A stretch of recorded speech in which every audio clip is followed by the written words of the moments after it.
Yeah,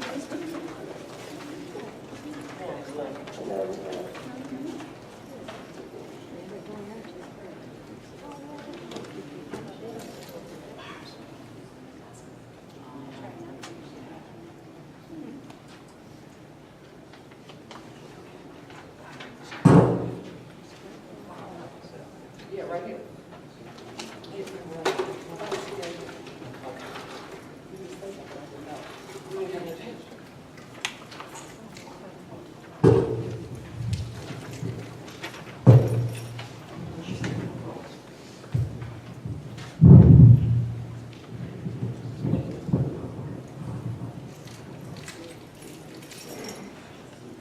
Okay, I'm going to call the meeting to order.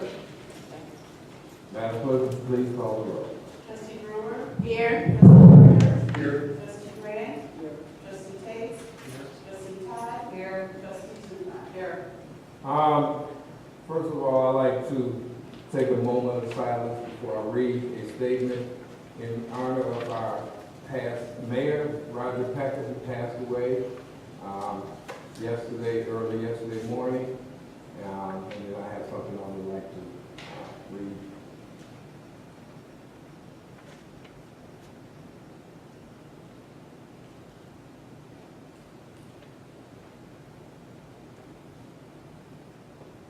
Okay. It is with great sadness that I announce the passing of Sauk Village's former mayor, Roger Gale Pecker. Roger was born January 11, 1948, and served as Sauk Village's fifth mayor from 1997 to 2008, completing 3 terms. Roger was married to Christy Lightfoot, and they moved to Sauk Village in 1979, where they raised their family.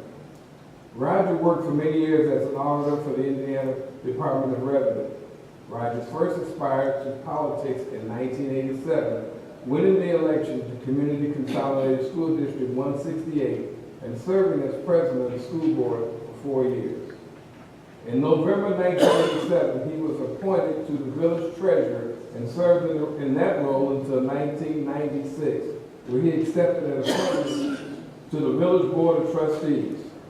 Prior to Roger being elected to the school board in 1987, the school district had been suffering from reduced funding from the state of Illinois. Major financial cuts were made in order to shore up the budget through 1989. School District 168 Board of Elections made a tough decision and placed a property tax increase referendum in April 1989 election ballot. While many other communities' tax increase incentives failed, Sauk Village passed their referendum. With Roger's leadership, the long-term financial success of School District 168 had been assured. In 1997, Roger was elected his first term as mayor of Sauk Village and served 3 full terms as mayor. The successful birth of the logistics center of Sauk Village, the initial rail spur expansion, and an expansion of the enterprise zone, the new Sauk Village Municipal Center, and the Veterans Memorial are all attributed to his leadership of 12 years. Sauk Village's residential and commercial growth began again after a 22-year slump with the expansion of the Carolina subdivision, Deer Creek, and Lincoln Meadow, Weatherstone, and Plum Creek Estates. I have ordered all the flags in the village to be lowered to half-mast in honor of Roger Gale Pecker through the day of his funeral. I hope our residents, former residents, and friends can join me in prayer and thoughtful reflection in honor of Roger, and especially remember his family at this time. His services will be tomorrow at 3 to 6 p.m. at the Steger Memorial, and that's in Steger, Illinois.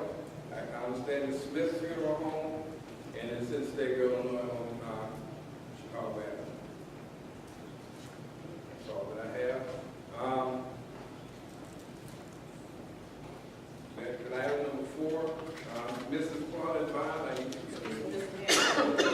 4, to address item 2, I requested that we have an executive session. Well, I didn't request it. I asked for something to be put on the agenda. The clerk sent it back, and she said that it was supposed to be an executive session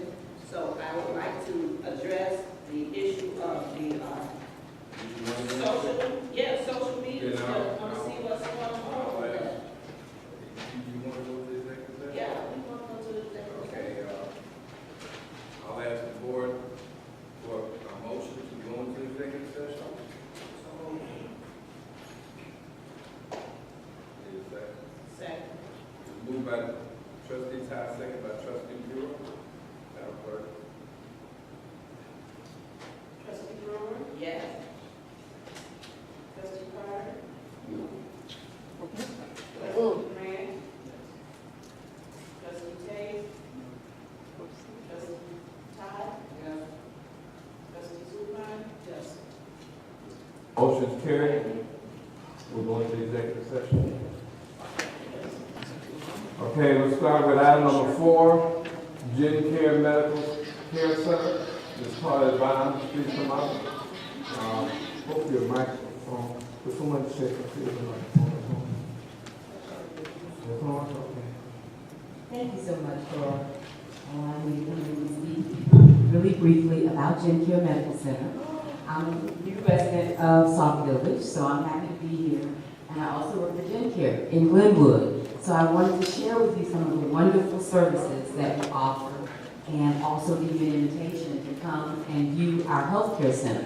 We have 5 centers throughout the Chicagoland area, but the one in Glenwood is the one that's closest to Sauk Village. And it's on 19310 South Halsted, right across the street from the Speedway gas station. And one of the things that we offer to our seniors, it's for seniors, it's a one-stop shop for seniors. We offer primary care physicians who are on-site with specialists, free transportation, podiatrists, cardiologists, gastroenterologists, x-rays, ultrasound, podiatry. We have all kinds of fun events for seniors, like wig making activities. Today we had a paint and sip for the seniors. So we just try to roll out the red carpet to seniors who have Medicare. So we want you to know that there's a friendly, fun place where seniors will be welcomed and loved. We just embraced the Chin Medway. Our founder was once diagnosed with cancer. He didn't like the way he was treated, so he opened up Gen Care. And we're in Chicago, but we're in Virginia, we're in Louisiana, Kentucky, so we're all over. But for a senior who has Medicare, we're inviting you to come in through the month of July, and you will receive a $10 Walmart gift card. Or if you want to come in on the 30th, we'll just have special toiletries that you can pick out. But we just want you to come in, have a tour, and fall in love with our healthcare center. And I thank you for letting us come in. And I work with Sandra Murray. You guys know her. You're going to see me in the community. You'll see me at Dollar General. You'll see me at the community events. And we want you, I'm going to welcome you with love, and we will do the same thing. Our doctors. They have a passion for seniors, and that's why I'm here to let you know we're passionate about providing great care to seniors. Thank you very much for your time.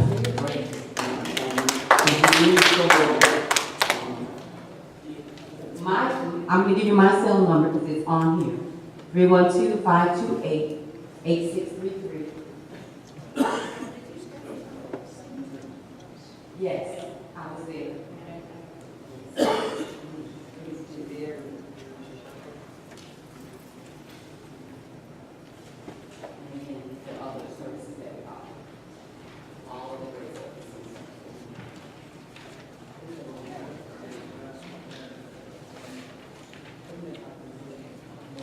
The entire pack, all the activities we have posted on the bulletin board.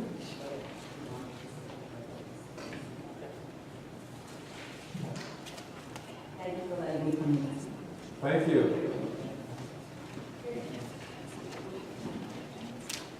Next we have Ms. Linda Matt. Is my pronouncing the right name? Okay. From ADP, Automatic Data Processing.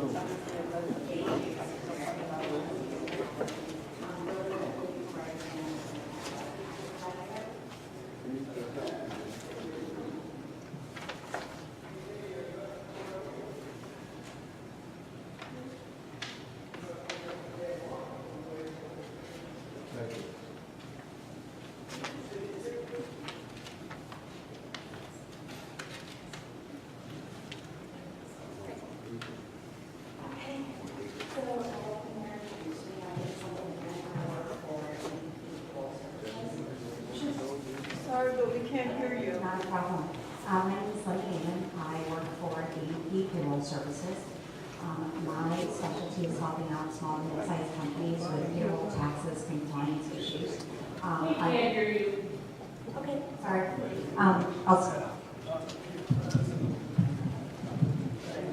that a little better? Perfect. Sorry about that. Okay. Like I said, my name is Linda Naiman. I'm with EDP Payroll Services. My job is to help out companies with payroll, taxes, and compliance issues. I'm here today because I've been working with Dr. Strader and the mayor for the past year, presenting EDP in a high-level overview of wanting to have the opportunity to earn your business to help streamline the payroll process as well as time and labor. What I did today was put together a packet of information. What I wanted to do was give the Board of Trustees a high-level overview, recap our pricing and the services we're going to provide, hopefully give you guys an opportunity to digest the information, and hopefully I'll hear back from the mayor and Dr. Strader over the course of the next few weeks.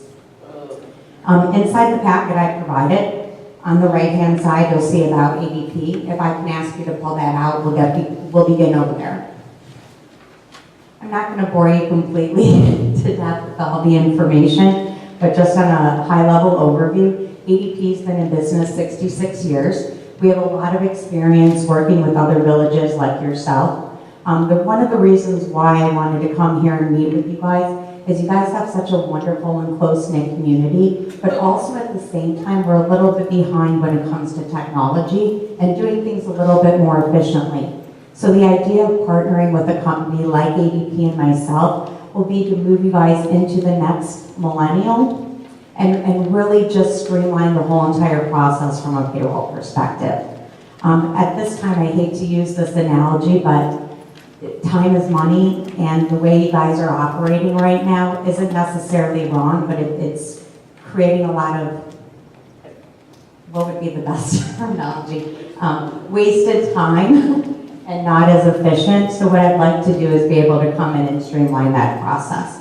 Move you guys out of 20 years of old school mentality and bring you into millennium. So if you just want to go ahead and flip the page really quick. Just really quickly, awards and recognition. ADP has been the leader in the industry when it comes to payroll and taxes, and we have been represented in Fortune magazine. Down below, when it comes to security, ADP takes a huge pride and focus on the security of our clients' information. We do not sell any of our clients' information. Any referrals and testimonials we've been given are posted on our website and are actually done by our clients themselves.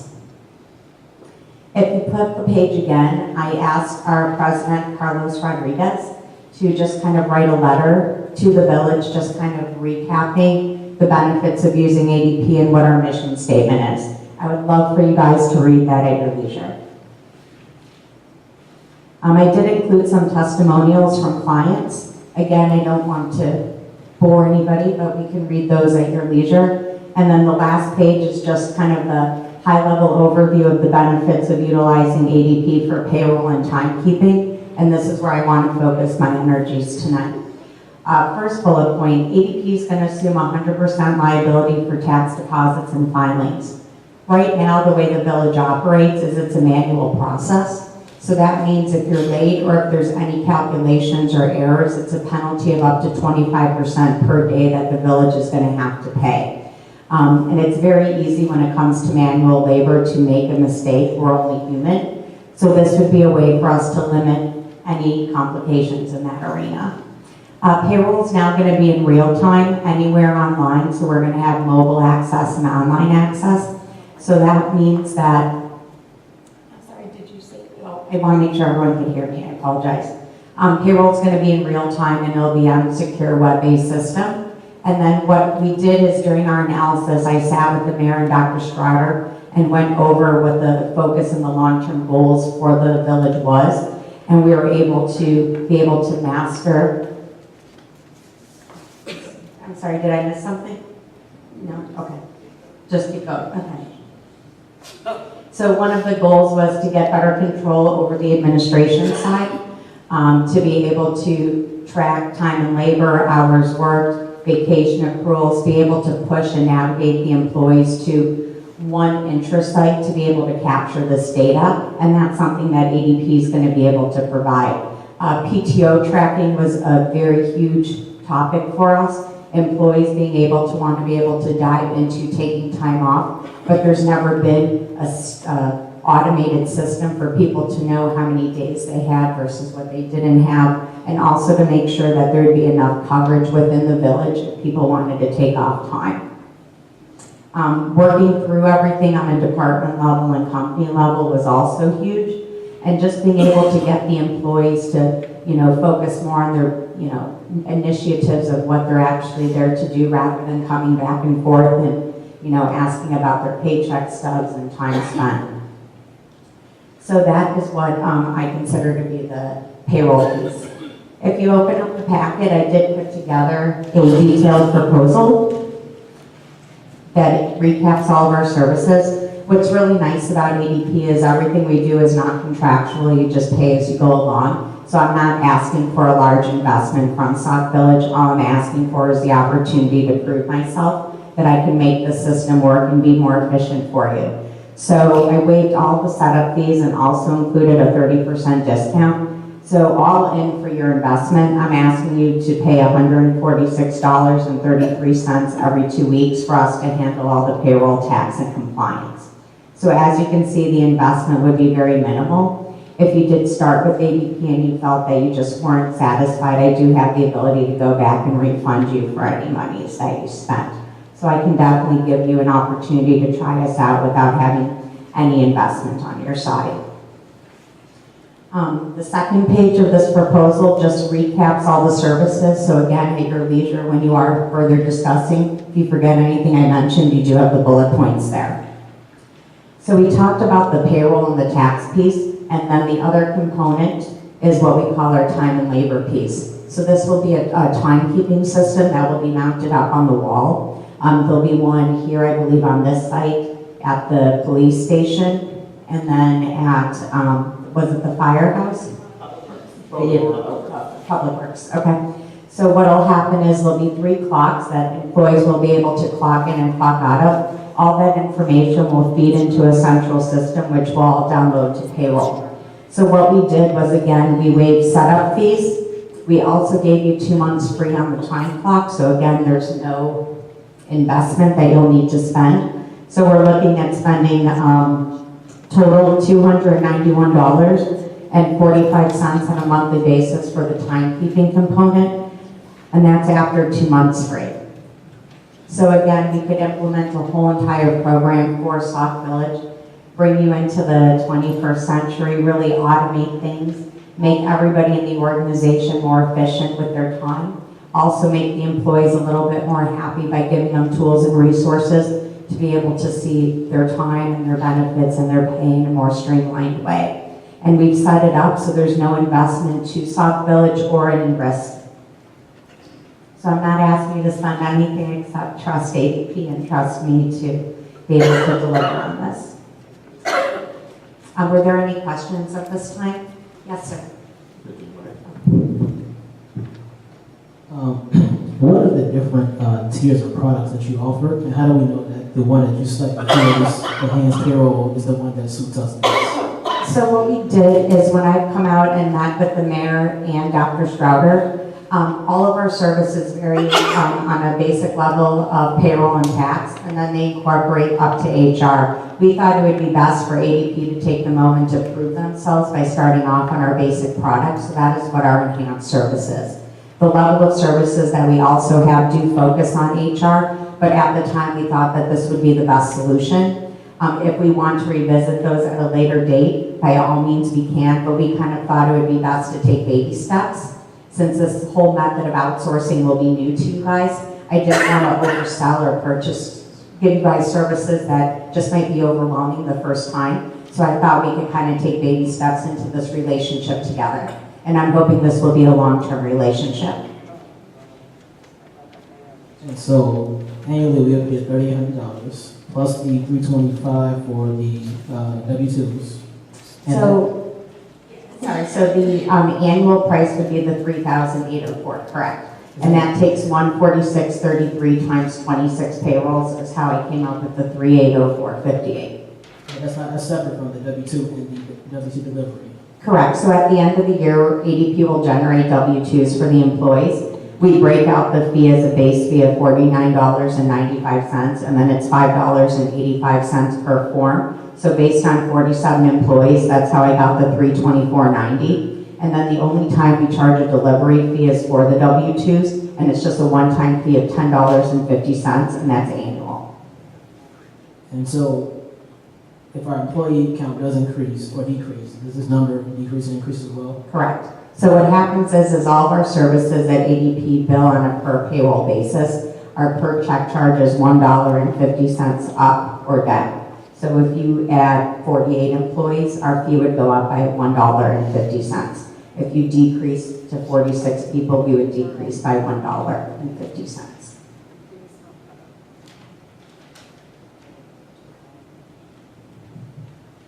So not only is it the 3,800 plus the 324.90 and the 1050, both of those being annual, it's also going to be this 291.45 a month Correct. plus 195 times. I put that 195 in there so you can see if you get over your threshold of 47, your per head count on your time clock is 195 up or down. So I'm sorry, why does it say per employee over 9? I included that when I did it times the 47. That's how I got the 291.45. Sorry if I didn't make that clear. All right, so it's per employee over 47. Over 47, your incremental cost would be $1.95 up or down. I apologize, I didn't make that clear. All right, so per employee for the time clock is $1.95 a month.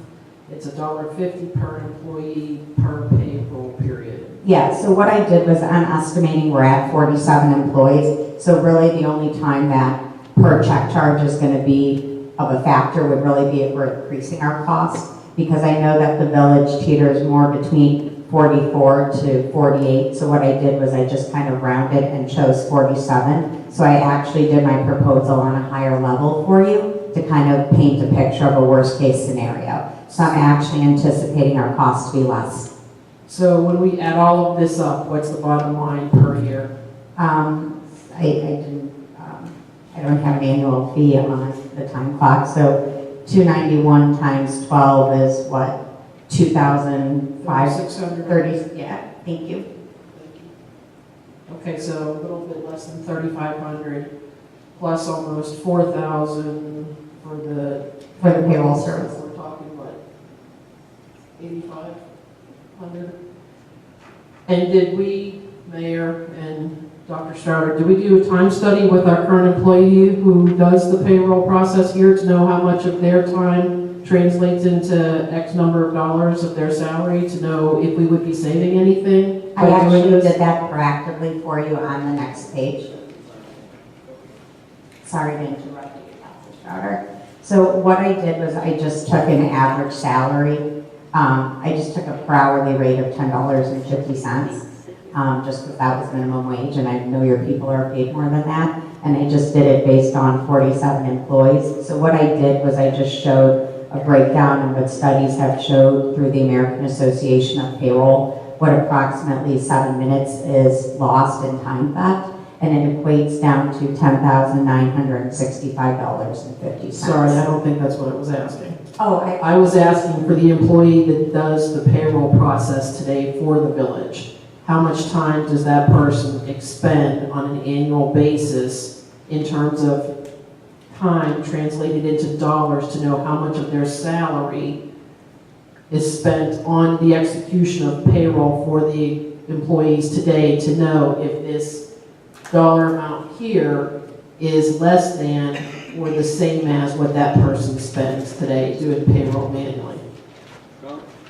No, I did not do that type of calculations, but as you can see, it would be substantially, we would have a savings because that person would have to do that particular thing. But now, they do daily, as far as the calculation for sick time, vacation time, and things like that, that's done every day because it happens. So if it's on the computer, then you just hit a button and you just enter it. I understand that, but if they only spend 30 minutes a day out of their 8-hour day, that's a fairly small percentage of their day being spent on that. that. So if you translate that into, their salary, maybe they're only spending $8,000 worth of a salary per year on this. Just to chime in really quick, based on the notes that I had from Dr. Strouder and the mayor when I was preparing my presentation for you. In some of the initial questions we asked is, what does your payroll preparation cycle look like, so we can determine, how much time an individual is spending.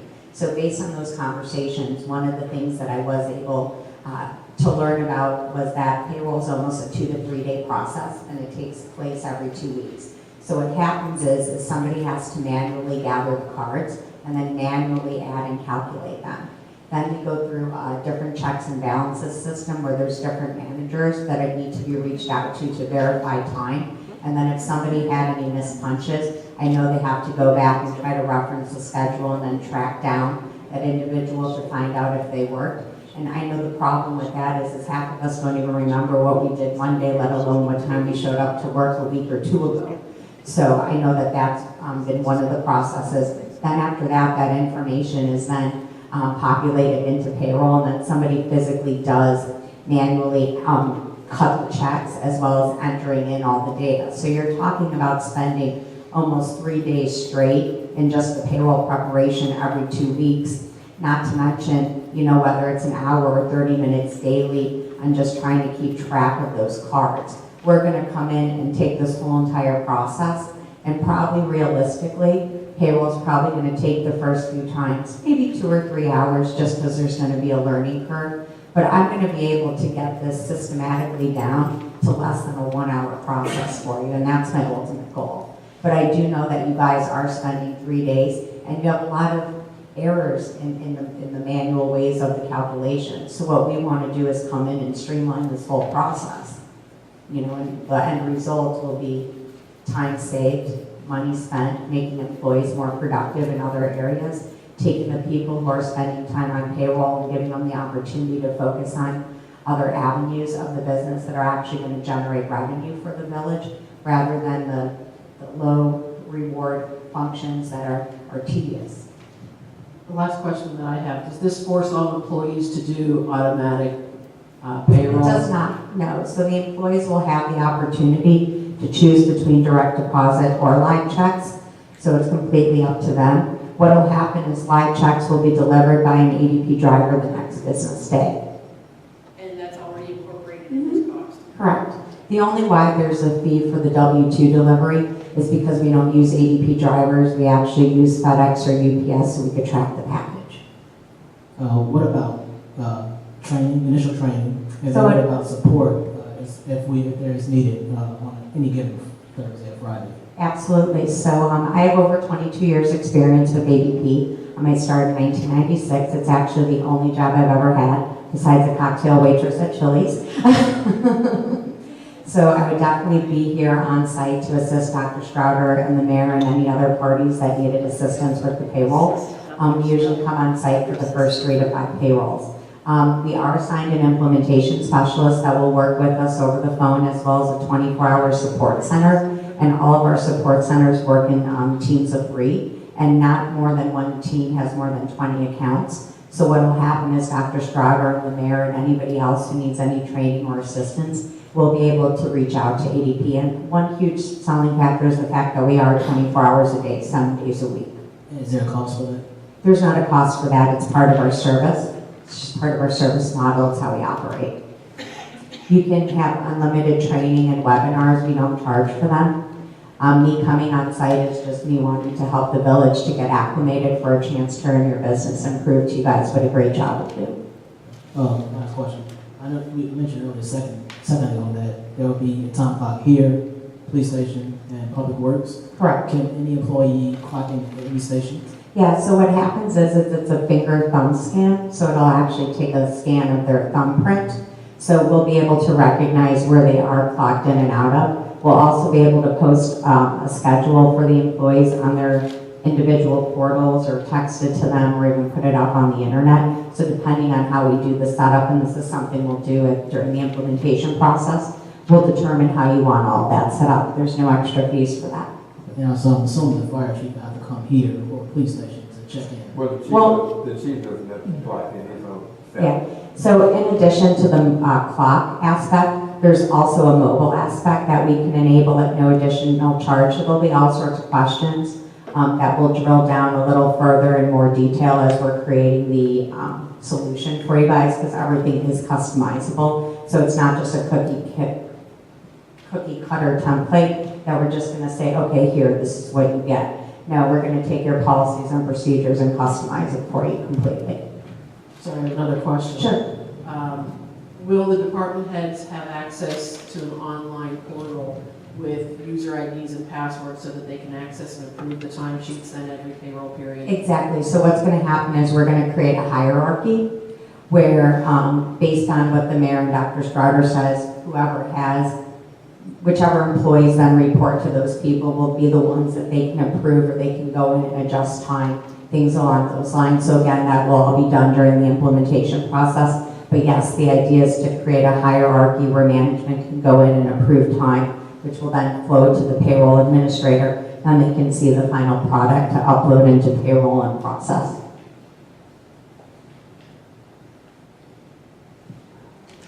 You have a city of Blue Island that you're working with? No, if you look on the first, List of well and near neighboring towns to us. oh, Yeah. these could be neighboring towns too, but these are people that I've personally sold, so I only used references of who I've actually sold. So I'm sure there's others, but they're not people that I actually have a personal relationship, so I don't feel comfortable recommending.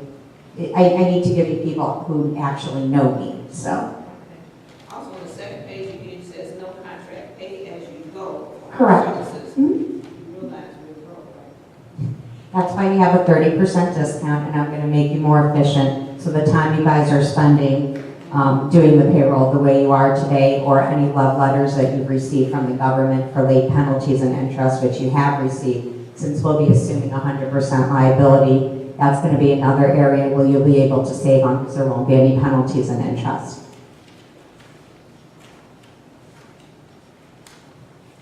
Any other questions? Thank you. Perfect, thank you, Mr. Mayor, thank you, Trustee. Would you like me to leave these extra packets for you? You can. Thank you. Thank you.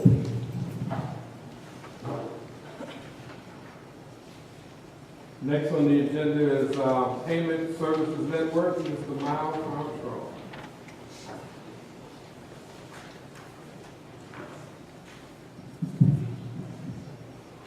Good evening, my name is Miles Armstrong, Payment Service Network. I'm coming here to talk about expanding the services we have with our company, specifically the addition of a payment kiosk. I'm going to be handing out a presentation that you can all follow along with.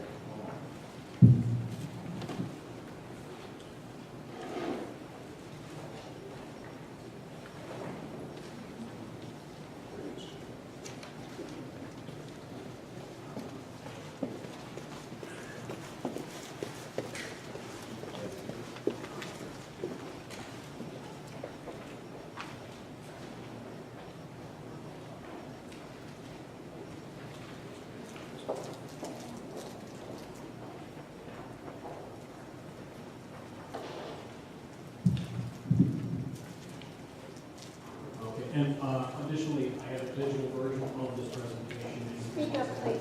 Oh, my apologies. Is this better? Yes. All right, thank you. In addition to that, I do have a digital version of this that I can provide to you. My contact information is on the card attached. And on the first page here, I'm Miles Armstrong, Senior Service Account Manager. Currently, you have online payments, automated phone payments, mobile app payments, our PSN call center payments, and virtual staff payments available through the city. And what we're going to be talking about today is the addition of a digital kiosk that can be added to one of your facilities in order for people to make payments without any human interaction required. We are actually going to be using the Pearland Kiosk Solutions. This is a partner that we've had. Pearland has been in business since 1988. They have been consistently developing technology for payment kiosk solutions. They manufacture the kiosks themselves and provide all field support for the product. Next page.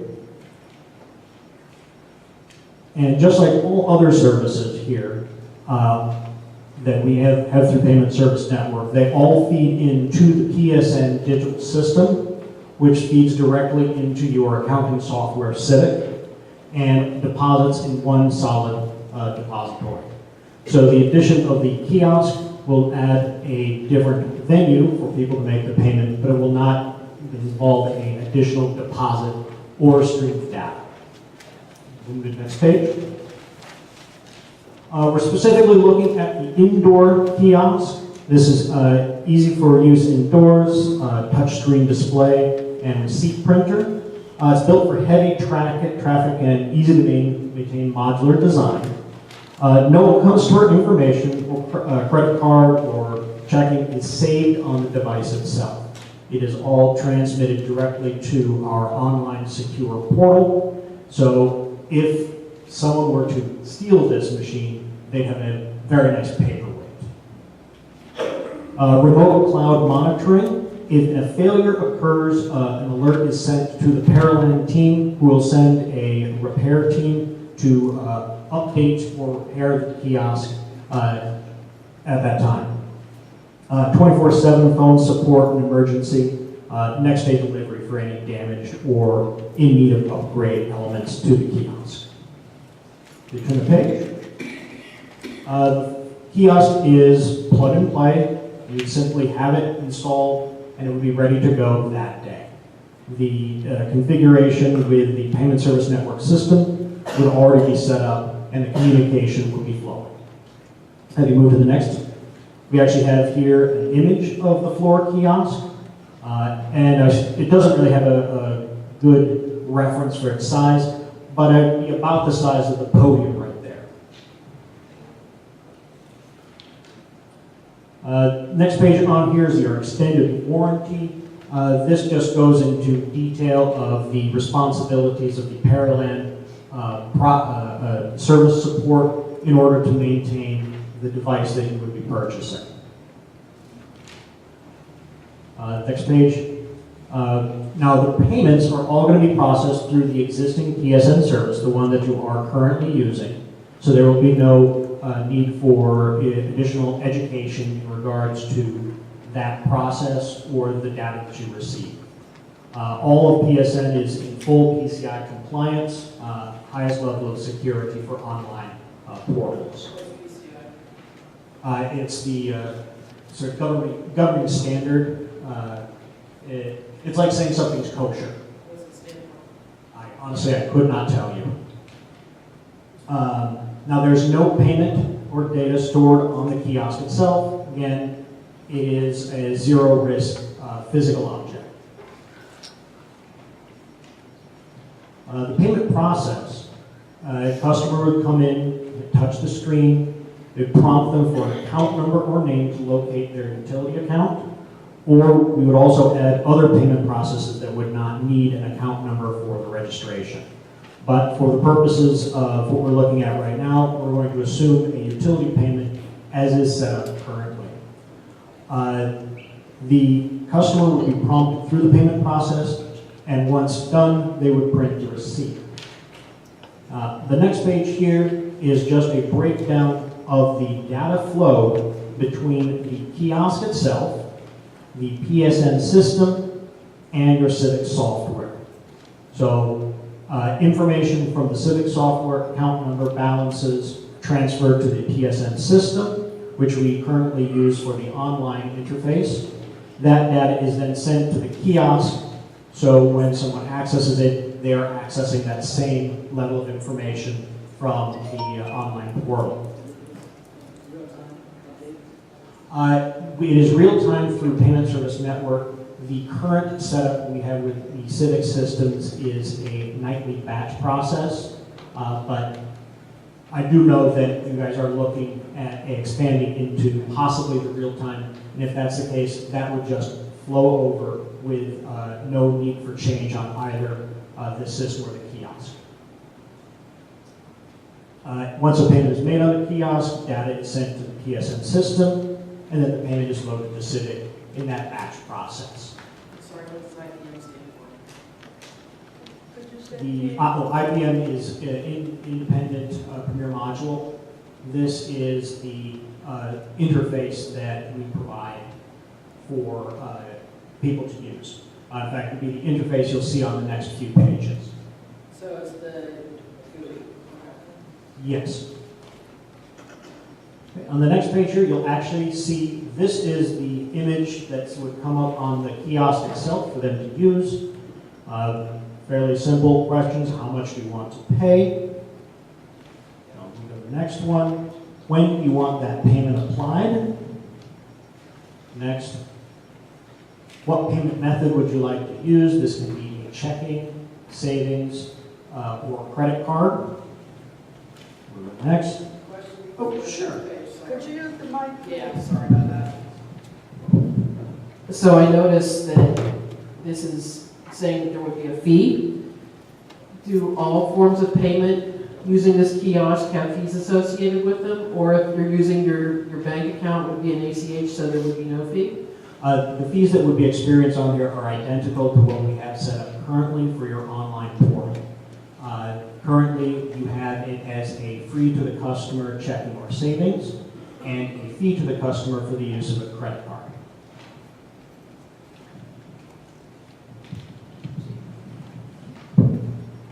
And then finally, on the verification page, it would list everything off on there. And as you see, there's a fee listed. That's just for the graphic. That's not the current fee that you guys would be using. And that concludes it on there. Do you have any questions for me in regards to this? Yes, I have a couple. Is there a battery backup in case of loss of electric, so No, there is not a battery backup, but nothing needs to be saved on the kiosk. If power is lost to the building, it will be non-functional, but no data would be lost. And do you operate on purchase of the kiosk or is it a lease? It's a purchase of the kiosk through the Pearland Company. So it is you would buy the machine. How much is Certainly. The one-time purchase price of the machine is going to be $7,900. That said, Payment Service Network is excited to have this up and running, as you would be one of the first to be using this product. So we're offering a $500 discount in regards to that. So $7,400. $7,400. If I can ask, I'm not sure who can answer this. Which types of payments are we talking being eligible for use on this kiosk? Water bills, tickets, pet licenses, car stickers, code enforcement tickets, all of the above, some of the above, what? Currently, we have only set the process up and talked in regards to the utility payments which we offer online. That said, I have spoken to Dr. Schroeder in regards to this, and if we want to open it up to any of those other avenues, there would not be an increased fee to you for adding those payment channels. The fees would, of course, just simply be per transaction. Right now, do we know what percentage of our bills come in the form of in person versus the online payment right now? We do know that. You have breakdowns of what transactions are done through Payment Service Network. I had to assume some of the full potential of people are bringing in the checks. But it's coming in at approximately 12% using that online portal. And then, Mr. Mayor, if we do decide to go with this, where will this machine go? In the hallway. Just right now. Yeah, it would be in the hallway if we were going there, yeah, that's what it would be. I'm looking at the machine, it does look like it has a dispensary. It does have a function for putting money in. It does not have a change function. No, well, I'm sorry, distribution, not dispensary. Distribution, we wanted to go with the village stickers. Will it have capability of dispensing the stickers? Not to my knowledge. I can work with Pearland to see if that's something they're willing to develop. Okay. So and then basically with the water bill, it would be able to dispense a receipt? Yes, it would dispense a receipt that the payer would be able to take. Also, you can enter an email address through the GUI interface, and that can be sent digitally.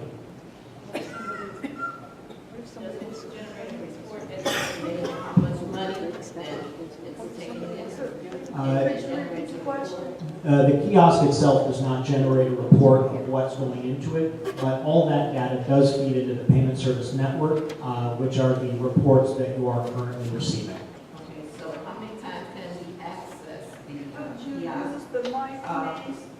How many times can a resident access the kiosk? I mean, can they take partial payments, or do they have to have the whole payment at one time?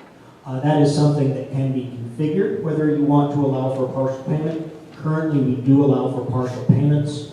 We do have a minimum payment amount of $5 for credit cards and $1 for check, just so that someone doesn't nickel and dime through the whole system with 100 different payments for a $100 bill. So at the end of the day, when it's been used, generally, the report goes to your, what do you call it? The payment service And so network system? somebody here has to reconcile the report and make sure everything's okay. The system runs independently, and unless you suspect any issue, you do not need to do this on a daily basis. We do suggest a reconciliation between what Payment Service Network does and the deposits into your financial institution, but all those are laid out in those reports, and it is a process that is currently taking place with the utility that's using PSN. This would just add more to the reports they're already looking at. So the employee here has to deposit the money in the bank, or? No. How does that work? That is all automatic. That's all bank, okay. Yes. Mr. Armstrong, how do you secure this machine? Here's some like. Yes, ma'am. How do you secure this machine to the building structure? There's going to be a team that comes in during the installation process. It is going to be bolted to the floor. That's my good answer.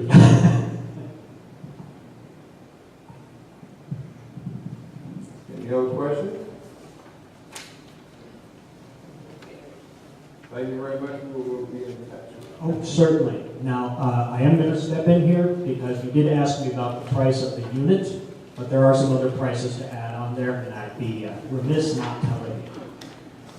There is a $2,250 installation charge, the bolting to the floor, and there is a monthly service fee of $395, which covers the service, maintenance, and monitoring of the device.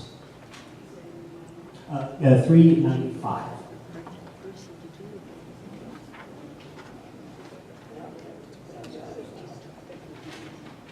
No, that should be it.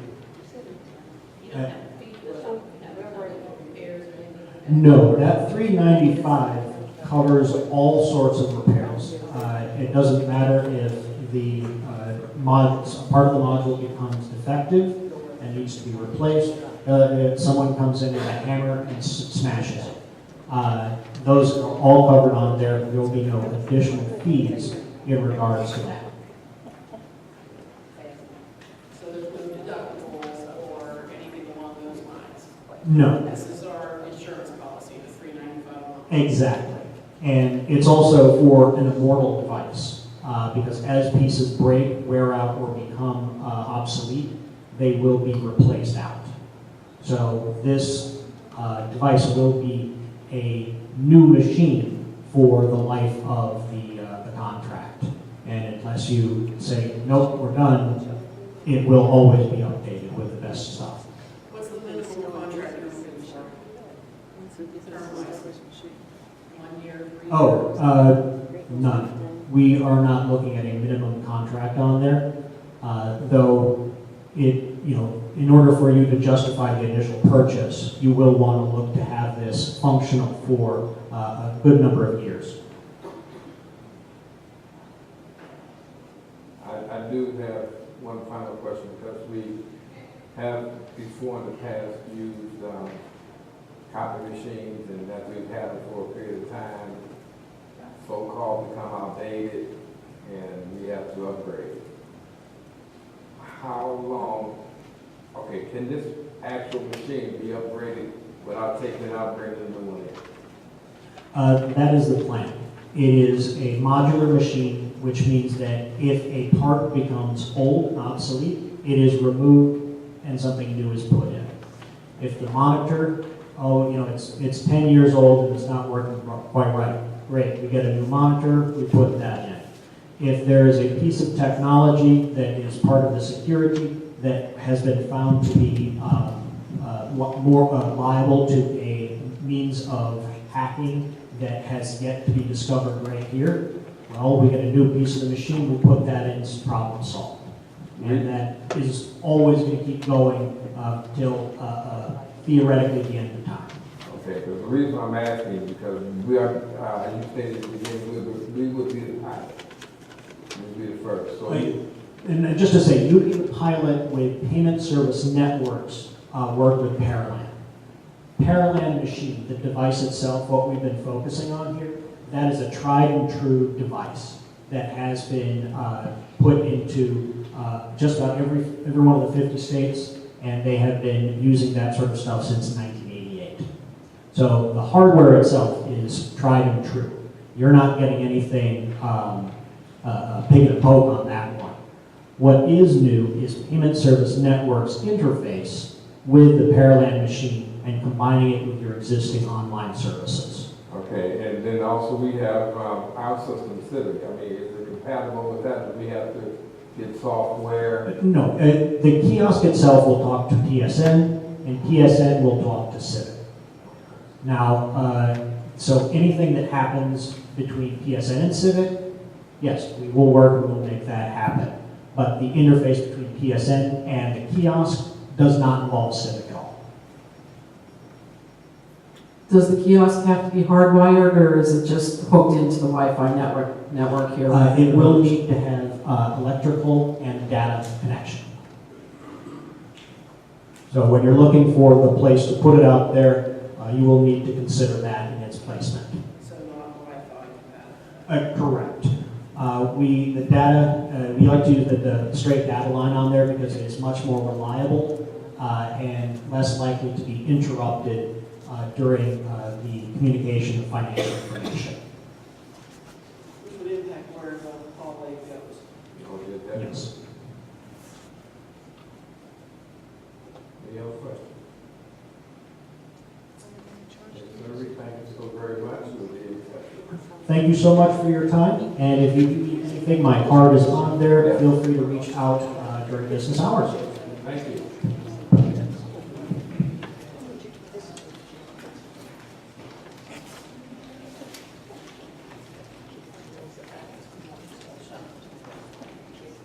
Item number 5, public comments.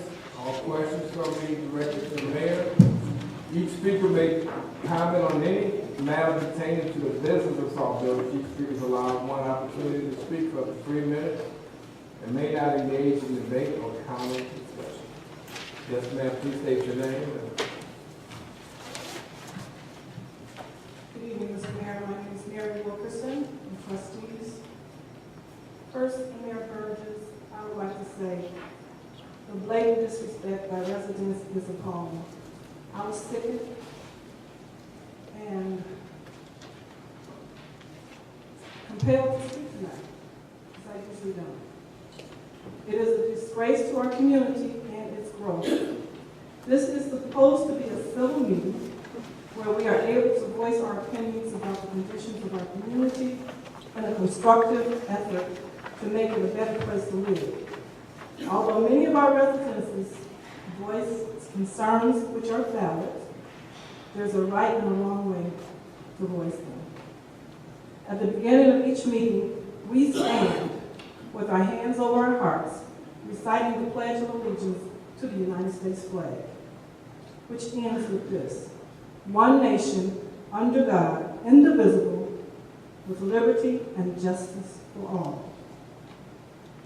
Then, one by one, our residences come here disrespecting the office of the mayor to the point of addressing you, Mr. Mayor, by your first name, not recognizing Clerk Martin when time is called, and talking while you're attempting to reply to them.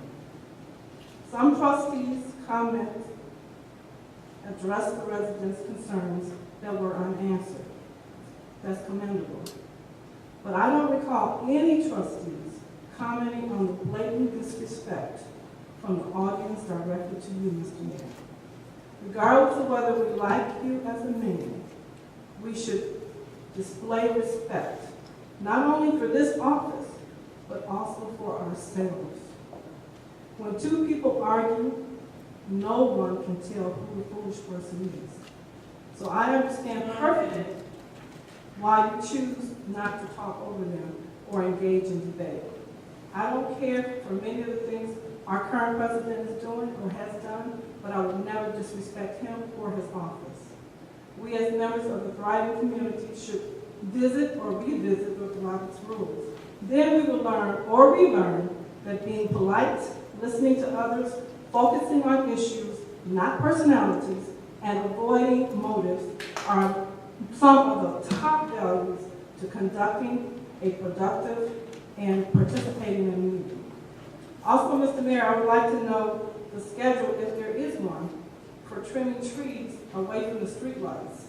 While driving at night, I see that there's a hazard. People with dark clothing on, you can barely see them. So I think if there isn't one, we'd like to have one. And thank you. Thank you. There's a schedule.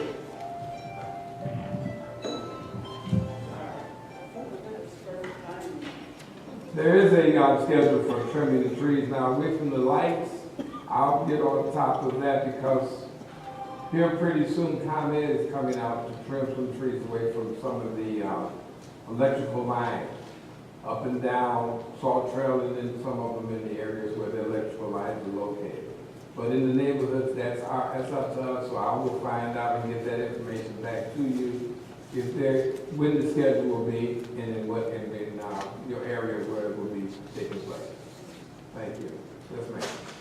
Linda Washington, I just want to say, first of all, I want to thank all of those elected officials as well as those in the audience that have been going to make your drop off to the library for school supplies so that we can have enough supplies to put in the 500 book bags that we will be passing out at Rickover School on Monday, August the 13th. I would like to encourage those that maybe while you're in the store shopping, everything is on sale right now, school supplies, if you can pick up some items and take them to the library during their regular business hours, that would be very well appreciated by the residents and by the students that's going to be going back to school. Also, we're going to have a sponsor sheet in all of the book bags with anybody's name on that sheet that helped to contribute to that. So I don't want anyone to say that they feel left out, because I've been announcing this. I went to the school board meeting last night. I was at the library today, and I am also back here again on tonight, letting you know that that's what the procedure is. You can take supplies that you buy by the library, donations or checks, or you can just make sure that they have a sign-in sheet that's already at the library to sign your name or your organization's name, your church name, or whomever, so that they can get credit for helping to make this event a success and a win-win for all of us.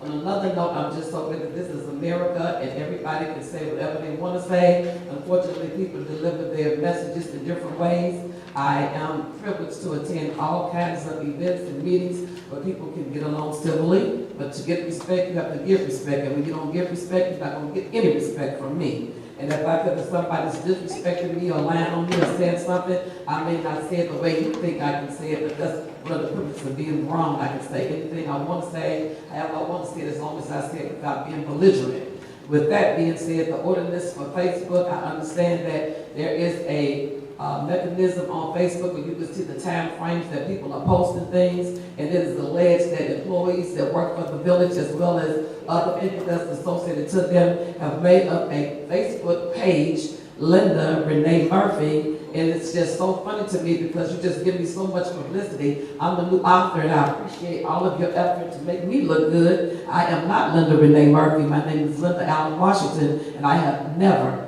had a problem saying anything I need to say and articulate anything I'm thinking on my own. I am not Bob Murphy, so for all of you that have been calling me and flooding my phone, are you saying this? Do you feel that way? I am not Linda Renee Murphy. That's somebody that wish they was me, but they're not.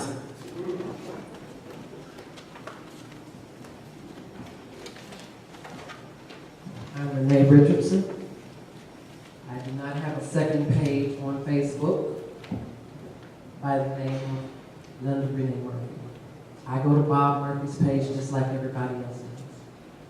I filled out a big letter to let everybody know that. So if you go on Bob Murphy, you can see a letter from me stating what I'm about. If there's something that I have to say to anyone here at this meeting, the mayor, anybody, I'm capable and qualified for putting my voice out. I don't need to do it behind the scenes, I do it above the scenes. 2, I got a form that the mayor put out when he was running. So I took that and went over it very carefully. And what I did, I said, well, since the mayor says he wants transparency, I'm willing to help him do that. So I feel that anything that goes out, I want to make sure that it's truthful and straight to the point. So every time that we have these cameras here, listening to each of our meetings, everyone can go on Bob Murphy and see our meetings. Not only that, what needs to be told to the village will be done so also. I have nothing against the mayor as a man. I just have lost a little respect for him as a mayor. So I'm asking him, in his own words and his own statement, he wants to be transparent. I don't mind helping him do that.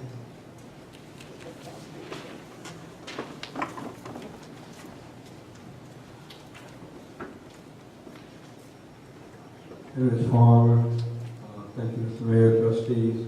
Just again, I want to invite our seniors out to our day at the casino, to the Four Winds Casino. It's going to be July 28th, and we're going to be leaving here at 8:30, and we'll be back at 3:30. The price is $35, and it includes a $25 credit. And what we need now, by tomorrow evening, we need what they call a manifest sheet. We really don't need all the money then until the 21st, but we do need anybody's intention of going. We need their name, address, city, state, zip code, and their date of birth to turn in to the Four Winds Casino to let them know who's coming. We're trying to get at least 30 people. I think we got like about 20 that has committed. So we're just soliciting, all you seniors, 50 and over, to go with this, to make this thing happen. So thank you all. I do have some more flyers on the table back there.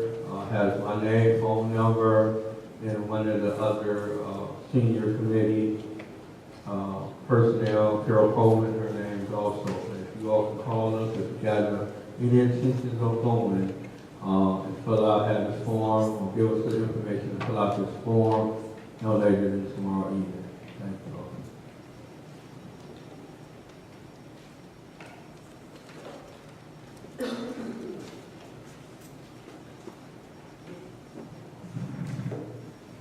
Judy Canister.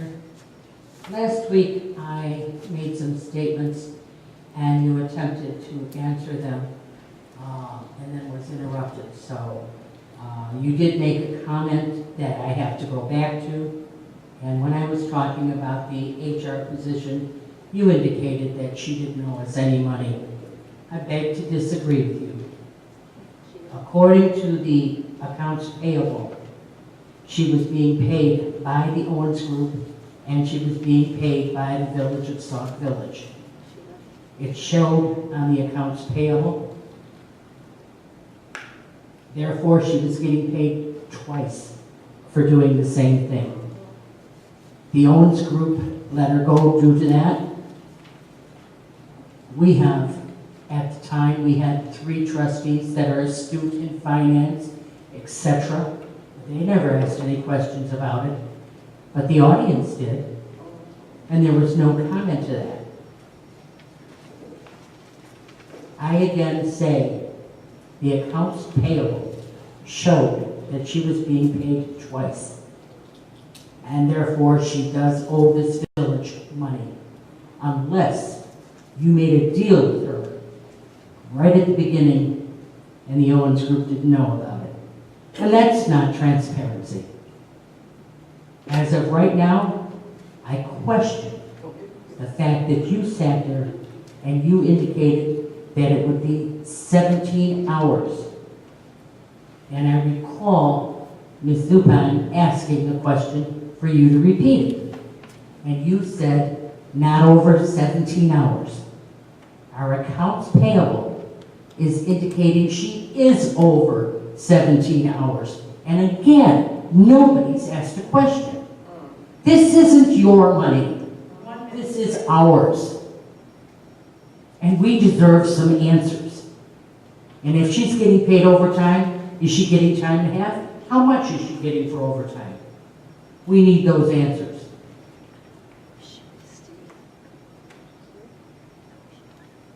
And again, I will repeat what Linda Washington said.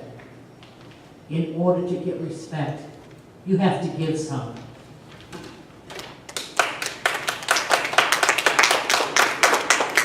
As I stated before, and I want to say it again, Dr. Strong was being paid by the village for her negotiations that she was dealing with the contracts that we have with the FOP, and now we're in negotiation with the United Steelworkers. That's what you saw.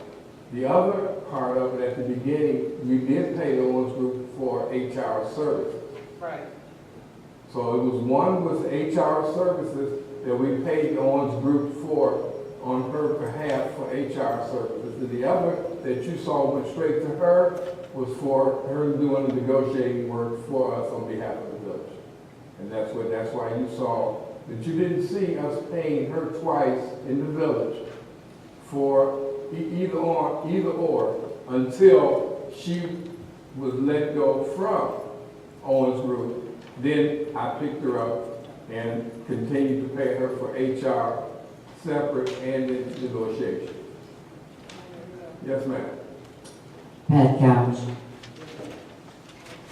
I deeply appreciate the attempt that you made to answer my FOIA request dated July the 6th. However, I asked for the report, management notes, and invoices from the Kasperic accounting firm, and I only received a portion of their management letter, one invoice, and no accounting report. I would appreciate all the documents that I requested, as I am a taxpayer and I helped pay for their work. This is a copy of the report that you have signed off on. No heading. It has gaps in it, which leads me to believe it is not complete. You can see that this is a copy that has several gaps in it, in fact.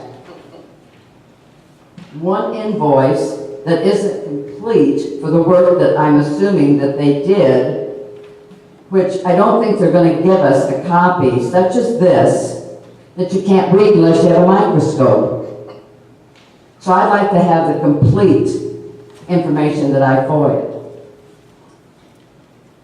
Now, the second part of my problem is I received a letter, copy, from our clerk, which I understand now we do not have a FOIA clerk. Is that correct? If so, who is our new FOIA clerk? Is she trained? Does she have a certificate as a FOIA clerk? I had asked for a document stating the dates of an employee's vacation, which that employee has left at the moment, so I can't really go back and ask you. On the letter that Dr. Strouder sent to me through a copy I received from Margaret Pruitt, thank you very much, Margaret, I appreciate your help. It states on her letter that he took 3 P days and 1 personal B day. Well, this is a copy of his timesheet that you yourself and this employee signed, and there's no personal days showing, which it does have a section that says sick leave, vacation, holiday, personal leave, and none of that is filled in. So that leads me to wonder, what actually did that employee take, and how did he get paid? So I would like to have some answers to that, since that's been FOIA'd numerous times since April, and we have still no concrete answers, which leads me to think there is something somewhere that we need to have some answers. He was not employed during his birthday period. Is that my 3 minutes? I'll finish next week. Thank you. You're correct, we do not have a FOIA clerk as of Monday. Have I filled that position? Today's Tuesday, no, I have not.